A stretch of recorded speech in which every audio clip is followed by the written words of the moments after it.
A continuación, Medicina Ecológica.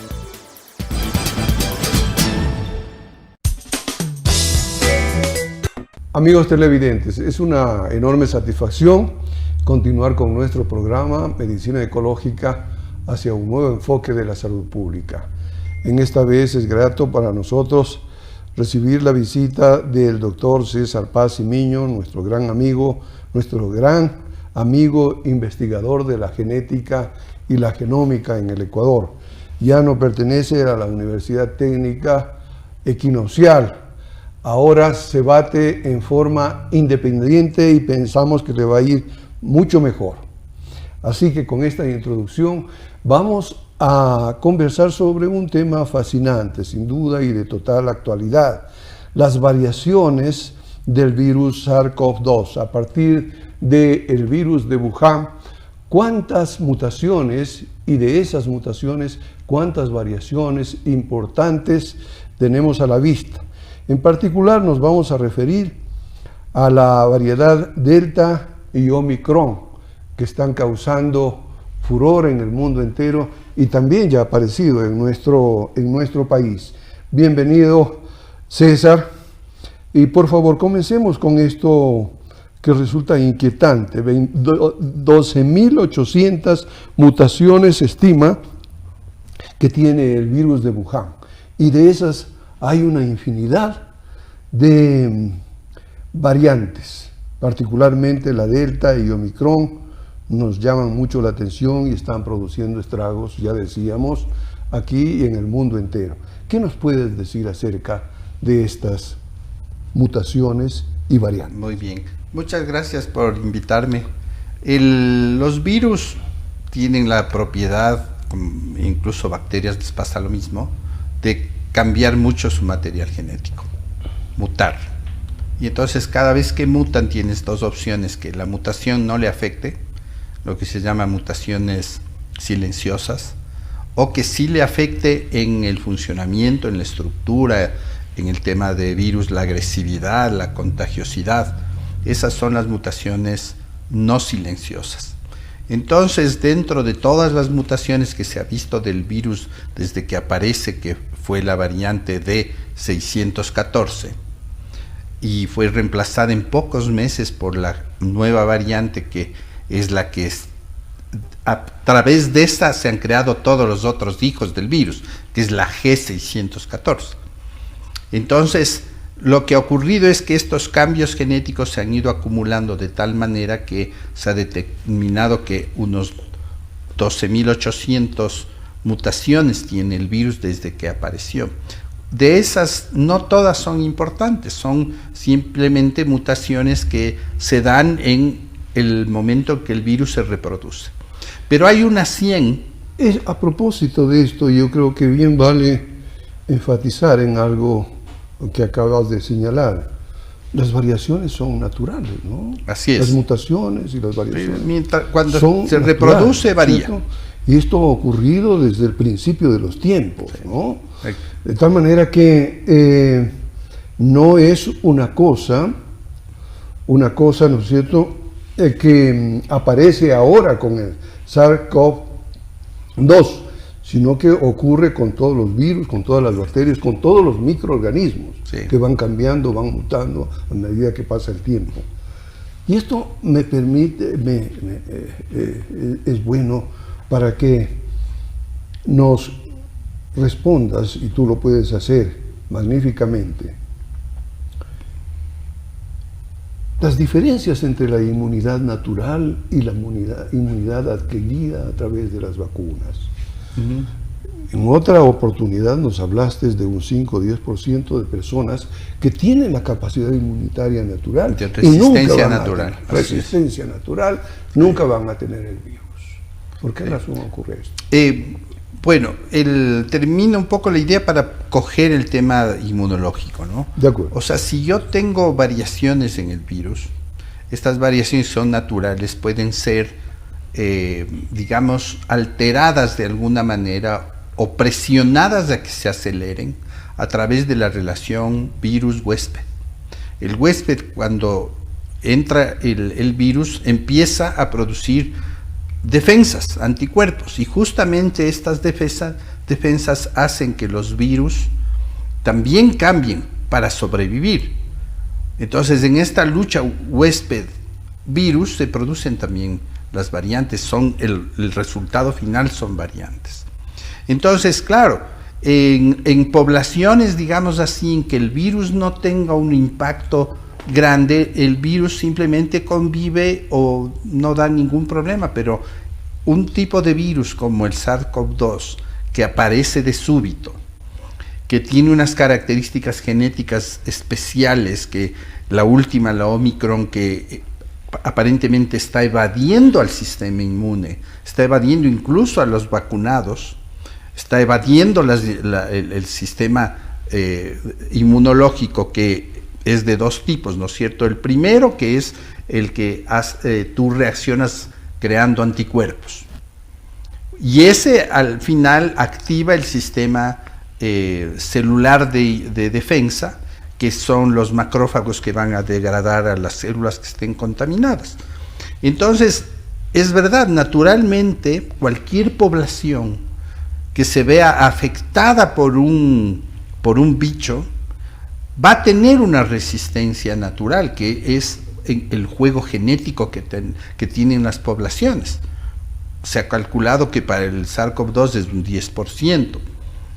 Hay poblaciones, por ejemplo, de animales que no tienen esa capacidad de resistir naturalmente y desaparecen. Los sapos, por ejemplo, que les cae un hongo y no pueden defenderse y desaparece la especie, porque no tienen esta capacidad. Los humanos tenemos esta maleabilidad del sistema inmune que nos produce una inmunidad natural. Esto quiere decir que no todos nos vamos a enfermar, no todos nos vamos a morir, y eso es una ventaja adaptativa. Ya, pero nos enfermamos, unos, otros no se enferman, no se van a enfermar nunca, pero los que se enferman también puede haber categorías, graves, leves, moderados, pueden ser graves, exactamente, y pueden ser personas, de hecho, que se mueren, ¿no? Exactamente, Como que está alrededor de un 5% los que se mueren. ¿Por qué ocurre esta variación? Entonces, esto tiene que ver, eso ya se sabe, justamente con esta dinámica virus huésped, ¿no? El virus, para entrar, necesita anclarse a alguna parte. ¿Dónde se ancla? A las células de las mucosas. Ahí hay una puerta de entrada, que es la proteína ACE2, que es un receptor de membrana, donde se pega el virus. ¿A través de qué? De su proteína S de espiga. Entonces, en este juego ACE2 espiga es donde se dan, digamos, unas interacciones moleculares que permiten a los individuos recibir al virus. Se ha visto que ya hay genes incluso que evitan esta unión y el virus no entra, es justamente las personas que no se enferman. Pero el virus el Omicron, es tan curioso que acumula 50 mutaciones solo en la proteína espiga. Y esto hace que tenga una interrelación con una proteína humana que se llama la furina. Y entonces, al unirse a la furina, se divide y el virus entra.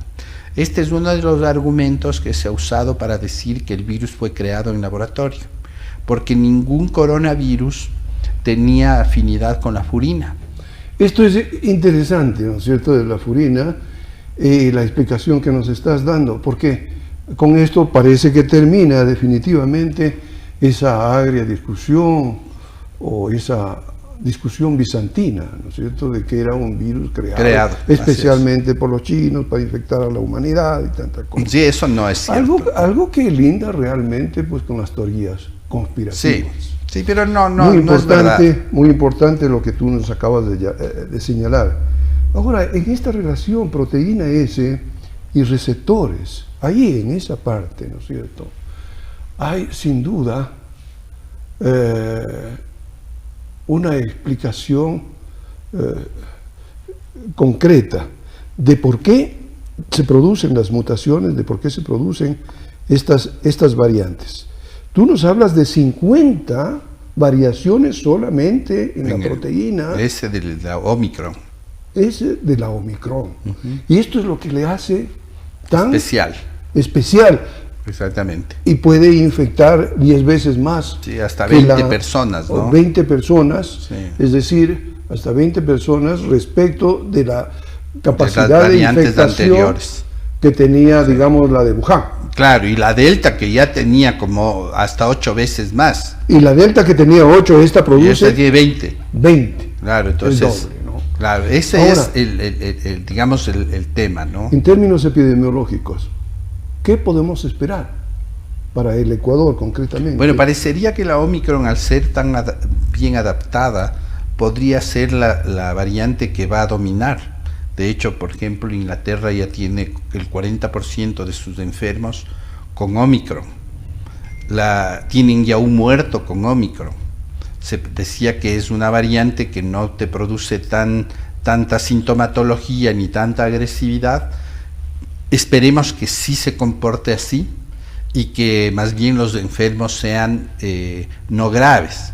El tema es que de todas maneras, al tener un número mayor de enfermos, esa es la preocupación de los sistemas de salud, que pueden volver a colapsar, porque vas a necesitar todo el sistema funcionando, vas a necesitar cuidados intensivos, porque habrá un 10 a 15% de pacientes que se enfermen que van a tener síntomas graves, no necesariamente morir. Exactamente. Entonces, aquí viene el tema básico, ¿no? La Omicron puede ser que no sea tan agresiva como las anteriores, pero puede colapsar los sistemas de salud porque vas a tener un mayor número de enfermos. Ya. Y entonces, ahí viene el tema de medidas de control. Esto, ¿no es cierto?, está claramente el mensaje para las autoridades de la salud pública en el Ecuador. Y desde el punto de vista de la genómica, ¿qué podríamos hacer? Bueno, la genómica yo creo que es protagonista en este momento de varias cosas. La primera es el poder catalogar las variantes del virus. Ya. Porque pueden aparecer más, o sea, en este juego virus huésped pueden aparecer otras variantes. Hay unas variantes que se llaman purificantes, que son las que al virus le hacen más débil y probablemente desaparezca, pero hay otras posibilidades que se creen variantes mucho más agresivas y que eso tenemos que detectar. Hay países que están secuenciando al 20-30% de sus pacientes. Nosotros tenemos una capacidad de secuenciación genómica más bien baja. Tenemos 3 instituciones que están secuenciando, lo cual también es una buena cosa, porque antes había una. Y eso significa que podemos rastrearle al virus, podemos descubrir nuevas cuestiones en relación al virus. Y la otra parte, que eso es lo que se ha venido discutiendo, es el tema de la función de la genómica en relación a lo que se llama epidemiología genómica, que es cómo el huésped se comporta versus el virus. Qué genes están involucrados en la gravedad, qué genes en las secuelas, qué genes están involucrados en las respuestas incluso a los tratamientos. Entonces, creo que en ese nivel está la discusión, ¿no? Ahora, hablemos regresemos al virus de Wuhan, D604, pasemos por el Delta y lleguemos al Omicron. Pero expliquemos a la comunidad en términos didácticos, sencillos, qué significa ese léxico tremendamente alambicado de D654, sí. 628, es decir, cada letra significa un ácido aminoácido. Exactamente, un aminoácido. Hay 20 aminoácidos, 20 letras. En que se reconfigure el ordenamiento de estas letras, aparecen las mutaciones y las variantes. Sí. ¿Qué podemos hacer en un mundo en donde hay 23.000 genes en cada una de las células? Claro, humanas. Y en el conjunto, ¿no es cierto?, de la célula hay 3.000 millones de letras. Así es. Sí. ¿Con qué se puede investigar esto? Es decir, me temo que sería necesario pues ya el uso de una computadora cuántica. Sí, bueno, ahora hay varias opciones. Partamos entonces de qué significa la G, la D Ya. y las otras letras que pueden ir apareciendo. La D614, que es la primera que aparece, significa que en la posición D hay un aminoácido específico. En la posición 614 de toda la secuencia del virus. Cuando tú dices D614G o G614, significa que donde había antes una D, un aminoácido ahora X, hay hoy otro aminoácido. Ya. Y ese otro aminoácido, el Z, está produciendo una nueva información, una nueva expresión del gen, por tanto un nuevo comportamiento. Entonces todo este tipo de clasificación lo que hace es identificar puntos específicos donde hay cambios, digamos, dramáticos, ¿no? Que cambie un aminoácido es un cambio dramático, porque cambia la lectura de todo el genoma y el comportamiento del virus. En los seres humanos, y está interesante comparar, los virus tienen genomas chiquitos, entonces sus cambios son rapidísimos. Los humanos tenemos un genoma tan grande y tan estable en la evolución que los cambios que vemos más bien producen enfermedades. Entonces, un cambio, una enfermedad, yo que sé, la condroplasia, la hemofilia, la distrofia muscular, las enfermedades raras. Exacto. Que ya se han identificado, según la literatura, cerca de 10.000. Exactamente. Entonces, no vemos nosotros los humanos, en los milenios que tenemos, no hemos visto mutaciones nuevas que provoquen algo bueno. En los virus sí, porque tienen unos genomas tan pequeños que al cambiar producen nuevas características que se adaptan al huésped tan potente, porque es un huésped potente el humano. Y entonces ellos pueden cambiar rapidísimo, los humanos no. Entonces lo que hacemos es, tenemos un sistema espectacular que es el sistema inmune, que se amolda al nuevo virus. Y de hecho te defiendes. Hemos dicho que hay un 15% de personas que no se van a enfermar. ¿Por qué? Porque esta maleabilidad que tiene el sistema inmune hace que te defiendas. Pero el resto de población necesita un coadyuvante, en este caso la vacuna. Ya. Ahora te voy a preguntar algo que se sale de tu campo de conocimiento, de tu especialización como genetista y genómico, acerca de por qué hay tanta duda respecto de las vacunas y tenemos movimientos mundiales antivacunas. ¿Qué es lo que está ocurriendo realmente? Sí, esa es una buena pregunta y un absurdo de comportamiento poblacional, ¿no? Las vacunas han demostrado que han sido una defensa para la humanidad. Imagínate que si solo comparamos hace 500 años, cuando llegan los españoles de América, la viruela diezma la población. Ahora ya no ocurre porque ni siquiera existe viruela. ¿Por qué? Porque hay una vacuna que logró eliminar el virus. Erradicar definitivamente el virus. La poliomielitis, Ya. lo mismo. África recién hace 2 años eliminó. Entonces las vacunas han sido un beneficio. Te protegen la salud, te protege la gente que te rodea. Pero al mismo tiempo hay un movimiento de no hay que vacunarse, hay que respetar la naturaleza. O sea, que me enfermo, me muero.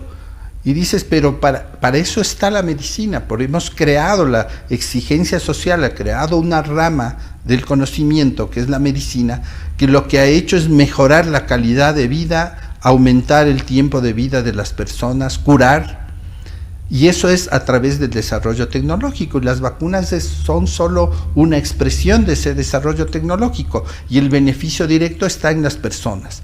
Entonces, oponerse a las vacunas cuando hay una pandemia me suena un poco como tremendamente no solidario con la gente que sí se puede morir con un virus así.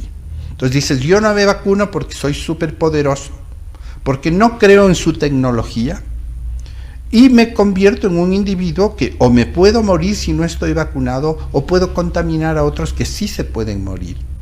Entonces ahí viene toda una discusión ética de tu función ético, social como individuo.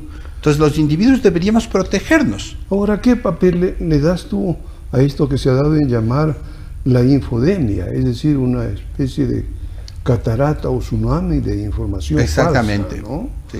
Y claro, ahora con el protocolo HTTP nos podemos comunicar, ¿no es cierto?, con el mundo entero. Resulta fácil poner en nuestro teléfono cualquier cosa, ¿no? Sí, y de hecho hace daño.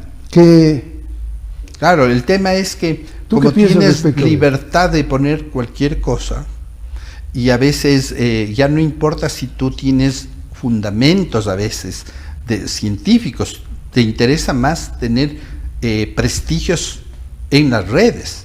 Entonces cualquier persona que tenga prestigio en una red, un tiktokero, un tuitero, uno facebookero, dice yo creo esto y empieza a reproducirse como virus pandémico, ¿no? Sí, sí. Y es atroz porque no tiene un fundamento científico. Por eso es que siempre decimos, cree lo que está fundamentado en ciencia real, en la ciencia que manejamos, la ciencia formal, no lo que dijo alguien que no tiene estudios en eso, que no tiene experimentación sobre lo que está hablando. Entonces ese es un peligro de alguna manera, esta gran bulla que hacen los antivacunas, ¿no? Porque hacen bulla. Lo mismo que pasaba con los antitransgénicos, porque más o menos por ahí van. Dicen que las vacunas no sirven porque tiene tecnología transgénica, entonces la tecnología transgénica es mala, cuando está demostrado que no es verdad, que la tecnología es buenísima. Ahora, yo no quiero defender a los antivacunas, pero te pregunto, ¿es posible que también se deba al hecho de que en el curso de la investigación científica sobre las vacunas ha habido en muchos casos investigaciones incompletas, no bien hechas, ¿sí?, que han perjudicado a las personas y también a los animales? En esto tengo una experiencia práctica, es decir, cuando vacunamos el ganado vacuno con la vacuna antiaftosa, eso en vez de mejorar la situación de la ganadería, la empeoró. Entonces yo digo, de pronto también hay que ser críticos en este sentido, ¿no? De hecho, no siempre las investigaciones científicas son bien hechas, para decirlo en forma sencilla, ¿no? Yo parto de que la investigación por sí mismo no es el problema, porque la investigación tiene los elementos y herramientas tecnológicas para resolver un problema. El uso del conocimiento, eso es un problema, porque puedes tú usarlo de una manera o de otra, en beneficio o no beneficio. Entonces creo que ahí viene la temática. Yo confío en todo lo que es investigación, en todo lo que es información, apoyo esas situaciones, apoyo el tema de vacunas, porque conozco el intrincado mundo ese.